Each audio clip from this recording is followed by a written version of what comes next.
have another video. Yes, I only film videos when Lizzie's around now. Pretty much. I'm the only thing keeping him working. You need to do more magic. I'm a lazy piece of shit, but Do magic. once I get back into the groove of making videos, I'll be doing videos. Maybe not 3 a week anymore because I have schoolwork now and a job, but at least 1 a week, hopefully, soon. If you're wondering why I'm on my laptop instead of paying attention to the camera, it's because we need background research for this horror movie. We watched the Amityville Horror. The 2005 version with Ryan Reynolds in it. Right, which I wanted to do for a while and have been too lazy to sit through a horror movie, so... Oh, I'm over it. So Lizzie's over and we did it. Because if I have to suffer, so does she. So, it was a bad movie. First of all, just talking about the movie, it was a bad movie. yeah. Nothing happens. Nothing happens. Ryan Reynolds is great. His writing was bad. He did what he could with the role. The kid actors were annoying. Kid actors aren't good. Alright. So basically, the plot of it is this woman named... Well, if the name Amityville Horror is familiar to you, it should be, because it's one of the most well-known paranormal experiences or hoaxes in history. Which we'll address. Right. So there was a book, and there's a bunch of movies based on the true story. Yeah. Which we'll use loosely. Of this family who moved into a house after the family who lived in the house before had been brutally murdered. Yeah. And stuff starts happening. Okay, so we're going to talk about the movie first, because the movie deviates quite a lot, actually, from the book, which is supposedly based on the real event. So, and we were looking up a lot of the real event. Even for argument's sake, say this isn't a hoax and it actually happened, this movie is very loosely based on a real event, in that case. So, it gets some of the basic facts wrong. Yeah. So, 3 kids, the kids' names are changed, which is fine. Jody. The kids' names are changed, the parents' names aren't. I'm not sure why, because you can go look up what the kids' names are. It's a weird change. Looks like the ages were changed too, because... It's also... You could tell the movie needed a climax and couldn't think of one, so they shoehorned an action scene in. Yeah. Okay, so basically, the plot of the movie is this family moves in, and the house is haunted by, like, the ghosts of, like, all these people who came before, and, like, sick, twisted stuff had happened in the house prior. It's one of those Indian burial ground stories. Which, there's no way there were that many Indian burial grounds. No, and the Native American community in that area has said there wasn't anything like that in that area. Mm-hmm. Ketchum was the name of the demon. Yeah. Like Ash Ketchum. Ash is a demon. Canon. Okay. The Westboro Baptist Church was right. Pokemon is Satan. Okay, we're getting off topic. Way off topic. So, kind of like this movie. So the whole plot of the movie is this family moves into the house. It's like they get a good deal on it, obviously because of the killings, and then like weird shit starts happening. Like the daughter befriends like the ghost of one of the girls who was killed, named Jody, and like it basically escalates. Like the father's losing his mind, or rather, he's the stepfather. Like he kills the dog with an axe. And then at the end, he tries to kill the family, but they knock him out, and they all go on the boat, and they boat away. From what we can tell, even assuming that their account isn't a lie and it actually was true, the movie does a poor job of representing. None of that happened. No. The entire last 30 minutes of the movie were, even by the story that was told in the news, was made up. Alright, so first of all, Jody was not one of the girls who lived in the house. No. The thing with the Amityville Horror was one of the sons who lived there, the older son, suddenly grabbed the shotgun and shot everyone else in the family while they were sleeping. Yeah. Ronald Defoe Jr., he was tried and convicted in 1974 of killing his father, mother, 2 brothers, and 2 sisters. Right. So, it looks like when he was, like, in his 20s. Yeah. He just flipped out and killed everyone else in the house. Right, and everyone says it's unprovoked, and he, you know, the thing they always say about serial killers, he was such a quiet boy, and whatever. And people say there was this demon that possessed him. The murder in and of itself is actually very interesting. Yeah, the murder's weird. Because he goes around the house and he shoots all of them with a shotgun. They were all lying in their bed asleep. None of them woke up. They're all face down. And it looks like the report says there was no sign of them being drugged or anything. So, and the gun didn't have a silencer on it. So either they should have heard something, or there should have been more people who committed the crime that just didn't get caught. Yeah. Yeah. Which could be why he only got second degree, that there was reasonable doubt as to whether or not Yeah. he did it. They could have only been able to convict him on second degree. Right.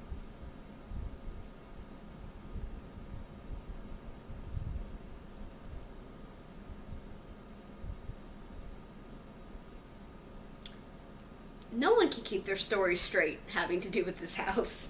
No. Alright. So and that's just the murder that this is built on. And then these guys moved to the house, and this is where the whole controversy thing happens. So the bare bones plot of the movie is, like we said, family moves in, weird shit starts happening, dad flips out, kills the dog, tries to kill the family, they all leave. Yeah, and it's the stepdad. Yeah. Their dad died in a car accident But or whatever. there's a lot of details that they have. So they have, like, the girl befriending the ghost of one of the kids, who was a completely fictional character, and they name it Jody. Jody in the original book, the quote-unquote, like, book that's the true story, Jody was, like, a demonic pig entity that was, like, the little girl's imaginary friend. Yeah. It wasn't a girl at all. It was, like... It wasn't related to the Defoes. No. Who were the family that was killed.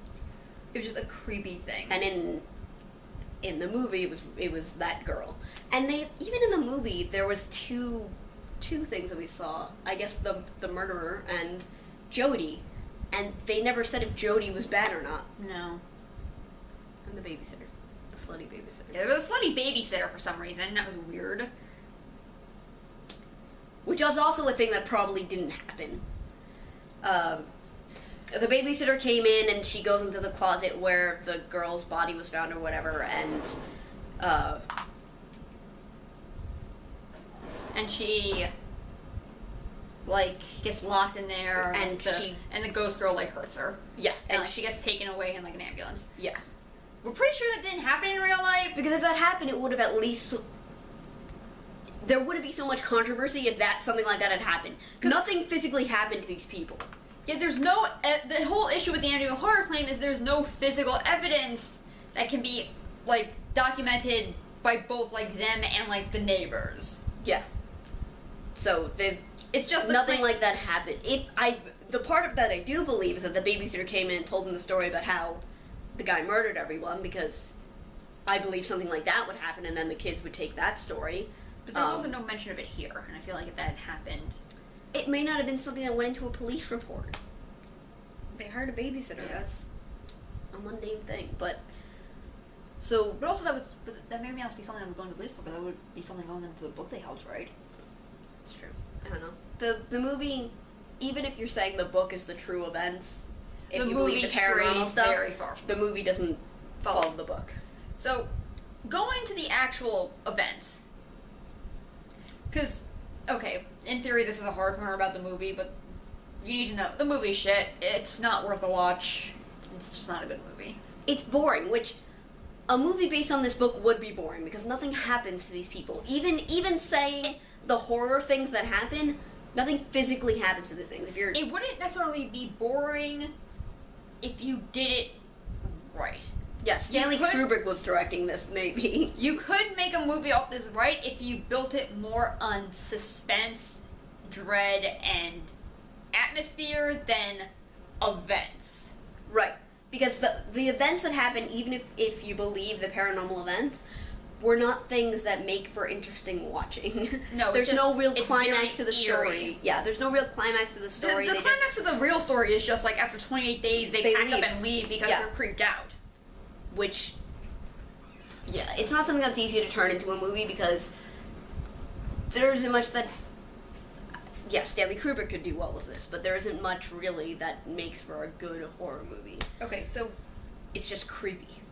What actually happened, going off the Wikipedia article from the book, was... George and Kathleen Lutz bought the house at what was considered a huge bargain. 6-bedroom house built in Dutch colonial style, had a swimming pool and a boathouse because it was located on a canal, and it was only $80,000. Obviously, it was so cheap probably because of the murders. That like really brings down the property value. Kathy had 3 kids from a previous marriage: Daniel, who was 9, Christopher, who was 7, and Melissa or Missy, who was 5. I'm pretty sure they changed the kids' names in the movies too, and I'm not sure why, because they kept like it was parents' Billy. I don't remember what the little kid's name was, and Chelsea. Yeah, and the ages were weird too. The little 2 kids were probably about that age, but the Daniel's oldest supposed to be 9. He doesn't come across as 9. He looks like 12. They also own a crossbreed Malamute Labrador dog named Harry, which Harry is killed in the movie. No mention of this article mentions the dad like flipping out and murdering the dog with an axe. I feel like if that had actually happened, it would be somewhere. Right. Which is the thing I think that happened in the original murders. Was his claim that the dog and everyone turned into a demon. I don't know. So, during the inspection of the house, the real estate broker told them about the murders, and they just, after discussing that, they decided they had no issues. They moved in December 19th. The worst priest in the world came. Yep. This also happened in the movie. The priest came, looked at the house, and was like, "Yeah, you're fucked," and then left. Yeah, he did not. A friend of theirs heard about it and asked to have it, and basically insisted they have it blessed. They went to a priest to have the blessing carried out. The priest comes and blesses the house. While the priest is there blessing the house, like, he hears a masculine voice telling him to get out. He doesn't mention it to either of them until like much later for some reason. Gee, I wonder why. And at first, they weren't really experiencing anything weird. The parents, at least. At first, the parents weren't experiencing anything weird. Then they do start experiencing weird things, and some of the things include George would wake up around 3:15 every morning and would go out to check the boathouse. Later, he would learn that this was an estimated time of the killings, which is weird. It had nothing to do with the boathouse. Yeah. The killings had nothing to do with the boathouse, so that's weird in and of itself. But that's a weird thing, but I think that's something that could easily be explained with a coincidence. Like, people will do that. People just wake up at like the same general time. I wake up at around 3:15 every morning. That's when I pee. So that's not abnormal, and the checking the boathouse thing could just be like, well, first of all, look, maybe he had mild OCD. Yeah. Who knows? First of all, this is also assuming that everything that they're claiming is true. Right. Which, I've watched interviews with these people. This is the way they talk about it. It feels like they're lying. Right. It's hard to explain, but like if you go find like documentaries on it, like you don't get the vibe that this is actually something that happened to these people, even though they're insisting that it did. Yeah. There's the other thing with the snow too. The house was plagued with swarms of flies despite the winter weather. That is a thing that happens. That's just bullshit. Like, houses get flies. Yeah. Even in the winter, houses get flies. Kathy had vivid nightmares about the murders and discovered the order they occurred. I'm very suspect about that. And the kids started sitting on their stomachs, which if you found out you were living in a murder house, having the nightmares. Yeah. That would be so Especially, she probably heard somewhere from the neighbors. Yeah. The movie didn't show that part. They didn't show her having the nightmares or the children sleeping on their stomachs, which I thought was weird because that was a significant part of their story. Kathy would feel a sensation of being embraced by in a loving manner, by an unseen force, which was weird for the ghost.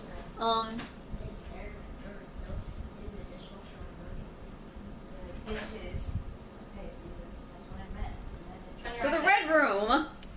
George discovered a small hidden room around 4 feet by 5 feet behind shelving in the basement.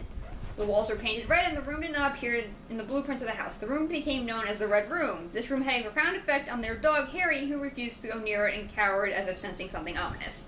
Which there could have been an animal there. Sorry, my dog was upset. George realized he bore a strong resemblance to Ronald. Well, yeah. George says he looks like the guy who killed the people, but like nondescript white man in the 70s. They all look the same. Yeah. They all daughter Missy develops an imaginary friend named Jody, a demonic pig-like creature with glowing red eyes. That's just what fucking kids do. Kids are weird. Yeah. I had some weird imaginary Cloven friends footprints attributed to a giant pig appeared in the snow. Okay. The thing about that is the investigation, there was no snow on that date. Okay, so now that we've read some of it, you can read this on yourself. On there's a whole bunch of... the thing in the... Like the link in the... Yeah, I'll link some stuff. There's a whole bunch of stuff. Alright, so so now down to the criticism and controversy part is... You could probably Google this on your own and find a bunch of stuff too. The documentary isn't on Netflix anymore, but you could probably find it somewhere. It's the most well-known paranormal incident because of the controversy that surrounds it. The claims of physical damage to locks and doors and windows were rejected by Jim and Barbara Cromartie, who bought the house basically after they moved out. That was shown in the movie. Yeah. After they left, the girl fixed all the locks and stuff. According to the movie. Hey, why are you yelling at Seth? Doesn't like him. So, like, Seth doesn't know how to be around him. That's why he doesn't like him. The red room, the same thing that talked about the locks, and the red room was a small closet in the basement. Would have been known as the previous owner. Instead, it was built on a local Indian burial ground, or Indians had a site that the local Indians had once abandoned to the mentally ill and the dying was rejected by the local Native American leaders. So, like, the claims that it was built on, like, this ancient Indian site was rejected by the actual natives living there. The claims that the Cloven Hoods in the snow on January 1st was rejected by other researchers because weather records show that there was no snow at that date. The neighbors reported nothing unusual during the time when the Lutzes were living there. Yeah. Police officers were depicted visiting the house in the book, but records show that they were not. The books and the films show police going there, but there's, like, no records of the police actually going there. There's no bar in Amityville called the Witch's Brew at the time, which is the bar that supposedly that the murderer and then George went to. There's no evidence of that bar existing. George and Kathy at some point filed a lawsuit against, like, the people who I guess, like, worked on the book, which is suspect. Like, everything about it is very suspect, and, like, I think some of the details brought up in the documentary makes it sound like they were trying to do some sort of, like, insurance fraud or something. Yeah.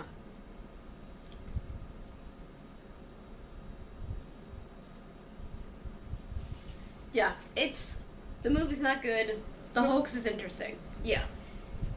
And we're well, it's not, the thing is, it's not proven hoax, but, like, everything about it is so suspect, it probably didn't happen. And all the families that went in after the Lutzes had left reported nothing happening. So, I don't know.